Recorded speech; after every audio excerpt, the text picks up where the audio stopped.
राधे राधे। आज हम विजया एकादशी व्रत कथा कहेंगे। इसे फाल्गुन कृष्ण एकादशी भी कहते हैं। युधिष्ठिर ने पूछा, हे वासुदेव, फाल्गुन के कृष्ण पक्ष में किस नाम की एकादशी और व्रत करने की विधि कृपा करके बताइए। भगवान श्री कृष्ण बोले, युधिष्ठिर, एक बार नारद जी ने ब्रह्मा जी से फाल्गुन के कृष्ण पक्ष की विजया एकादशी के व्रत के बारे में और उसके होने वाले पुण्य के बारे में पूछा था तथा ब्रह्मा जी ने इस व्रत के बारे में उन्हें जो कथा और विधि बताई उसे सुनिए। ब्रह्मा जी ने कहा, नारद, यह व्रत बहुत ही प्राचीन, पवित्र और पाप नाशक है। यह एकादशी राजाओं को विजय प्रदान करती है, इसमें तनिक भी संदेह नहीं है। त्रेता युग में मर्यादा पुरुषोत्तम श्री रामचंद्र जी जब लंका पर चढ़ाई करने के लिए समुद्र के किनारे पहुंचे, तब उन्हें समुद्र को पार करने का कोई उपाय नहीं सूझ रहा था। उन्होंने लक्ष्मण जी से पूछा, सुमित्रा नंदन, किस उपाय से इस समुद्र को पार किया जा सकता है? यह अत्यंत अगाध और भयंकर जल जंतुओं से भरा हुआ है। मुझे कोई ऐसा उपाय नहीं दिखाई देता जिससे इसको सुगमता से पार किया जा सके। लक्ष्मण जी बोले, हे प्रभु, आप ही आदिदेव और पुराण पुरुष पुरुषोत्तम हैं। आपसे क्या छिपा है? यहाँ से आधे योजन की दूरी पर कुमारी द्वीप में बल्लकादब्य नामक मुनि रहते हैं। आप उन प्राचीन मुनीश्वर के पास जाकर उन्हीं से इसका उपाय पूछिए। श्री रामचंद्र जी महामुनि बल्लकादब्य के आश्रम पहुँचे और उन्होंने मुनि को प्रणाम किया।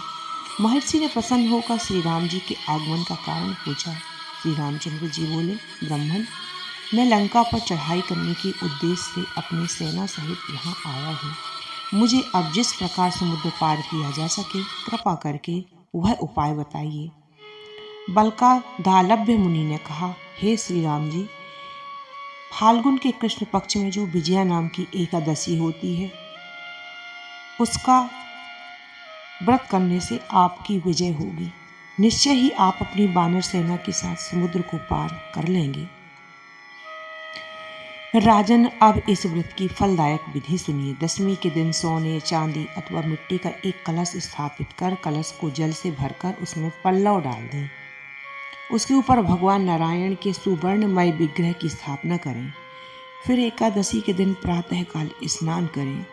कलश को पुनः स्थापित करें। माला, चंदन, सुपारी तथा नारियल आदि के द्वारा विशेष रूप से उसका पूजन करें।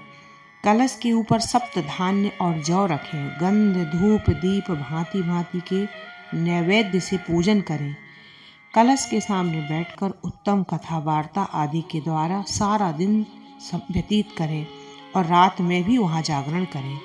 अखंड व्रत की सिद्धि के लिए घी का दीपक जलाएं। फिर द्वादशी के दिन सूर्योदय होने पर उस कलश को किसी जलाशय के समीप, नदी, झरने, पोखर के तट पर स्थापित करें और उसकी विधिवत पूजा करके देव प्रतिमा सहित उस कलश को वेद वेत्ता ब्राह्मण के लिए दान कर दें।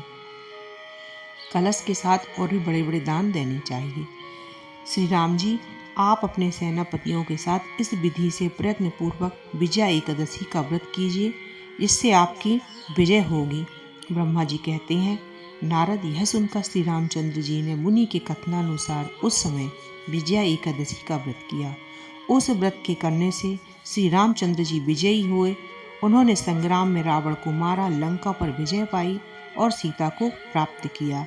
बेटा, जो मनुष्य इस विधि से व्रत करते हैं, उन्हें इस लोक में विजय प्राप्त होती है और उनका परलोक में भी अक्षय बना रहता है। भगवान श्री कृष्ण कहते हैं, युधिष्ठिर, इस कारण विजया का व्रत करना चाहिए। इस प्रसंग को पढ़ने और